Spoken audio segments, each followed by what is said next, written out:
পবিত্র ঈদে মিলাদুন্নবী সাল্লাল্লাহু আলাইহি ওয়াসাল্লাম উপলক্ষে রাজধানীতে এক বিশেষ আলোচনা সভা অনুষ্ঠিত হয়েছে। বুধবার বিকেলে রাজধানীর বিএমএ মিলনায়তনে দেওয়ানবাগীর দল ওলামা মিশনের উদ্যোগে হযরত মুহাম্মদ সাল্লাল্লাহু আলাইহি ওয়াসাল্লাম এর 1500তম শুভ জন্মদিন উপলক্ষে এই আলোচনা সভাটি অনুষ্ঠিত হয়। এতে দেশের বিভিন্ন জেলা থেকে আগত 5 শতাধিক ওলামায়ে কিরাম অংশ নেন। অনুষ্ঠানে প্রধান অতিথি ছিলেন দেওয়ানবাগ শরীফের পরিচালক, সমন্বয়ক ও মুহাম্মদ ইসলামের নেতৃত্ব প্রদানকারী ইমাম প্রফেসর ডক্টর কুদরত এ খোদা হুজুর। তিনি বলেন, হযরত রাসূল সাল্লাল্লাহু আলাইহি ওয়াসাল্লাম এর শুভ জন্ম এবং ওফাত একই দিনে সমাজে এমন ভুল ধারণা প্রচলিত আছে। এই প্রেক্ষাপটে মহান সংস্কারক হযরত সৈয়দ মাহবুব এ খোদা দেওয়ানবাগী রহমাতুল্লাহ আলাইহি পবিত্র কুরআন, হাদিস ও ঐতিহাসিক তথ্য দিয়ে প্রমাণ করেছেন হযরত রাসূল সাল্লাল্লাহু আলাইহি ওয়াসাল্লাম এর ওফাত দিবস পহেলা রবিউল আউয়াল, কারণ তিনি বিদায় হজের 81 দিন পর ওফাত লাভ করেছিলেন। কিন্তু ভুল ধারণার বশবর্তী হয়ে 12ই রবিউল আউয়ালকেই হযরত রাসূল সাল্লাল্লাহু আলাইহি ওয়াসাল্লাম এর ওফাত দিবস হিসেবে গণনা করা হচ্ছে। এতে সর্বকালের সর্বশ্রেষ্ঠ মহামানবের জন্মদিনে আনন্দিত হতে না পেরে মুসলিম জাতি অবারিত রহমত থেকে বঞ্চিত হচ্ছে। বিদায় হজ থেকে 81তম দিনে রাসূল সাল্লাল্লাহু আলাইহি ওয়াসাল্লাম ওফাত লাভ করেছেন। বিদায় হজের 81তম দিন কোনোভাবেই 12ই রবিউল আউয়াল হবে না, পহেলা রবিউল আউয়াল হবে। আমার মুর্শিদ বাবা দেওয়ানবাগী রহমাতুল্লাহ আলাইহি এই সংস্কার করেছেন রাসূল সাল্লাল্লাহু আলাইহি ওয়াসাল্লামের ওফাত পহেলা রবিউল আউয়াল এবং তিনি জন্মগ্রহণ করেছেন 12ই রবিউল আউয়াল।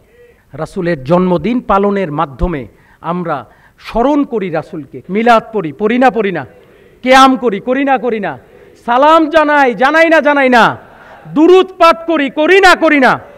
আমাদের সবচেয়ে শ্রেষ্ঠ খুশির দিন হচ্ছে আমার নবী যেই দিন এই দুনিয়ায় শুভ আগমন করেছেন। সহি না? সহি। আলহামদুলিল্লাহি রাব্বিল আলামিন। ওলামায়ে কিরাম বলেন, পবিত্র ঈদে মিলাদুন্নবী সাল্লাল্লাহু আলাইহি ওয়াসাল্লাম সৃষ্টিকুলের সবচেয়ে বড় ঈদ। শুধু মুসলিম জাতির জন্য নয়, বরং সমগ্র মানবজাতির জন্যই এই দিন আনন্দের। এই উপলক্ষে সবাইকে মহা ধুমধামের সঙ্গে ঈদে মিলাদুন্নবী উদযাপনের আহ্বান জানান তারা। অনুষ্ঠানে বক্তব্য রাখেন হযরতুল আল্লাম মুহাদ্দিস ইমরান হোসাইন মাজহারি, হযরত আলহাজ সাব্বির আহমদ ওসমানী, হযরত মুফতি রফিকুল ইসলাম, মুফাসসিরে কোরআন হযরত ফখরুদ্দিন রাজি, হযরত রুহুল আমিন কুদ্দুসি, হযরত মাহবুবুর রহমান আজাদি, সাবেক অতিরিক্ত সচিব ডক্টর পিয়ার মোহাম্মদ, সাবেক জেলা ও দায়রা জজ মোহাম্মদ আব্দুল আজিজ খলিফা, জাতীয় আইন কলেজের সাবেক ভাইস প্রিন্সিপাল অধ্যাপক ডক্টর আব্দুল মান্নান মিয়া, সহযোগী অধ্যাপক ডক্টর নাসির উদ্দিন সোহেল সহ অনেকে। আলোচনা সভার শেষ পর্বে ইমাম প্রফেসর ডক্টর কুদরত এ খোদা মাদ্দা জিল্লুহুল আলী হুজুর বিশ্ববাসীর শান্তি ও সমৃদ্ধি কামনা করে আখিরি মোনাজাত পরিচালনা করেন।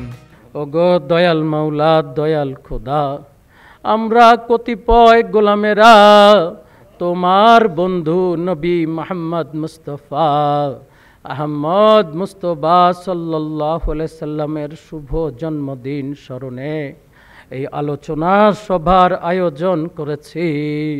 তুমি দয়া করে আমাদের সবাইকে মাফ করে দাও, আমাদেরকে তুমি কবুল করে নাও, আমাদের মোনাজাত কবুল করে নাও।